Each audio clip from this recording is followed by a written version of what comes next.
উপাত্তে যে সংখ্যাটি সবচেয়ে বেশি বার থাকে তাকে কি বলা হবে? প্রচুরক বলা হবে। এই লাইনটা একটু দাগ দাও তো।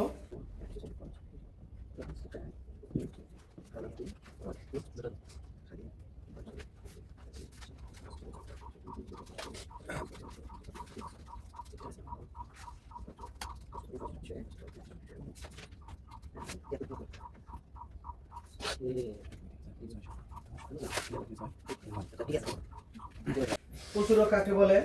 আচ্ছা, এখন আমরা যে এখানে বোর্ডে যে প্রথম উপাত্ত দেখতেছি, এই উপাত্তে কি প্রচুরক কত আছে দেখো তো। 6। হ্যাঁ, 6। প্রথম উপাত্তে কত আছে? 6 কই পেলে? প্রথম উপাত্তে আমরা প্রচুরক শিখবো, মানে কোন উপাত্তে যে সংখ্যাটি সর্বোচ্চ বার বা সর্বাধিক বার থাকবে সেই সংখ্যাটি হবে কি ওই উপাত্তের প্রচুরক। এখন এখানে কি কোনো সংখ্যা একাধিক বার আছে? নাই। তাহলে এখানে কি প্রচুরক আছে? নাই। আমরা তাহলে কিভাবে লিখবো বর্ণনাটা? যে প্রদত্ত উপাত্তের মানের ক্রম অনুসারে সাজানো উপাত্ত থেকে দেখছি কোন সংখ্যাটি একাধিক বার নেই, তার মানে এখানে কি প্রচুরক নেই। দ্বিতীয় উপাত্তের ক্ষেত্রে কি দেখতেছি? 6 সংখ্যাটা কতবার আছে? 2 বার আছে। তাহলে এখানে প্রচুরক কত? 6। এখন প্রচুরক কত? 6, মানে 6 সর্বোচ্চ বার আছে, এইজন্য আমরা কে 6 বলতেছি। কোন কারণে যদি 3 ও আরো একবার থাকতো তাহলে আমরা কি বলতাম? এখানে আমরা লিখতাম যে 6 এবং 3 সংখ্যাটি কি সর্বোচ্চ বার আছে, তার মানে কি এখানে প্রচুরক কত? 6 এবং 3। যদি সর্বোচ্চ বার একটা মাত্র সংখ্যায় থাকে তাহলে তো প্রচুরক বলতে কোনো সমস্যা নাই, কিন্তু একাধিকবার যদি একাধিক সংখ্যা যদি থাকে, বেশি থাকে, তাহলে আমরা আলাদা আলাদা ভাবে বলবো যে এত এত সংখ্যাটি একাধিকবার করে কি আছে? বেশি আছে, তাকে কি বলা হবে? প্রচুরক বলা হবে। এটা গেল। এখন মধ্যক নির্ণয় করার নিয়মটা আমরা জানি। মধ্যক মানে কি? মাঝামাঝি যে অবস্থান করে তাকে কি বলা হবে? মধ্যক। বিজোড় সংখ্যার ক্ষেত্রে মধ্যক হচ্ছে n+1 ডিভাইডেড 2 তম পদ। আমার উপরের উপাত্ত গুণে দেখি তো 1 2 3 4 5 6 7 8 9, তাই তো? 9 আছে। তাহলে আমি এখানে কি লিখলাম?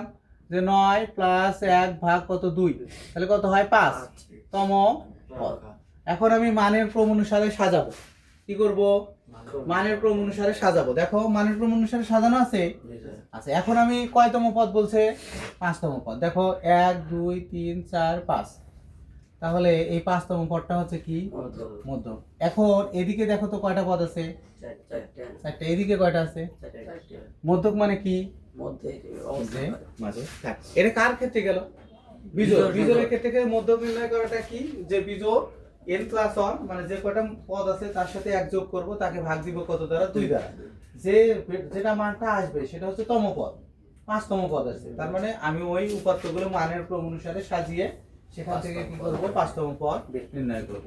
আর জোড় সংখ্যার ক্ষেত্রে কি হবে? n/2 তম পদ যোগ n/2 + 1 তম পদ ভাগ কত হবে? 2 হবে। কিন্তু সূত্রটা একটু লিখে নাও।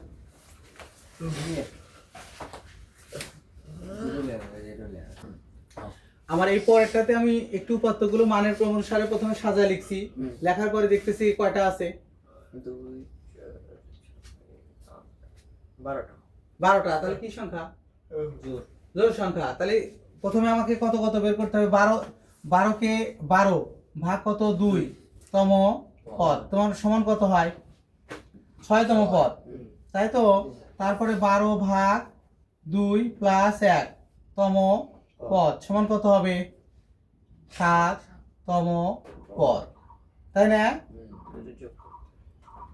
এই দুইটা পদকে আমরা কি করব? যোগ করব। তাহলে আমি এখান থেকে 7তম পদ গুণে যাই তো 6তম পদ আর 7তম পদ গুণে যাই তো 1 2 3 4 5 6 6 হচ্ছে এটা না? আর 7তম পদ কত? এটা। এই দুইটা যোগ করব, তাহলে হচ্ছে 6 যোগ 7 ভাগ কত? 2, তাহলে কত হয়? 13 ভাগ কত? 2, তাহলে কত হবে? 6.5। এটা হবে কি? এই মধ্যক। আবার একটু দেখো, এটা কিন্তু এই 6 আর 7 না, কিন্তু এই 6 মানে এই 6 না, কিন্তু তম পদ। কিন্তু এদিক থেকে গুনতে হবে 1 2 3 4 5 6, মানে এটা এই তম পদ 6তম পদ নিতে হবে। এখন এখানে যদি 15 থাকতো তাহলে আমি 15ই নিতাম। তারপর 7তম পদ আছে, কত 7ই আছে, 7 না দিয়ে যদি 8 থাকতো এই 8কেই কিন্তু নিতে হতো। আমি একটু এটা চেঞ্জ করে দিই, 7 আর এটা কত 8। তাহলে কেমন হতো যে আমার 6তম পদ কত আছে, এখানে আমার 7 আছে কিন্তু, তাই তো? আর 7তম পদ কত আছে, 8 আছে, ভাগ কত। তাহলে এরকম করে আমাদের 7 8 কত হয় 15 না, 15 ভাগ 2 দিলে কত হয় 7.5। এটা হবে কি মধ্যক। তাহলে আমরা মধ্যকের একটু সূত্রটা একটু লিখে নিই। লিখছো সবাই, বইও আছে কিন্তু। তাহলে আমরা মধ্যক নির্ণয় করা শিখলাম, প্রচুর শিখলাম।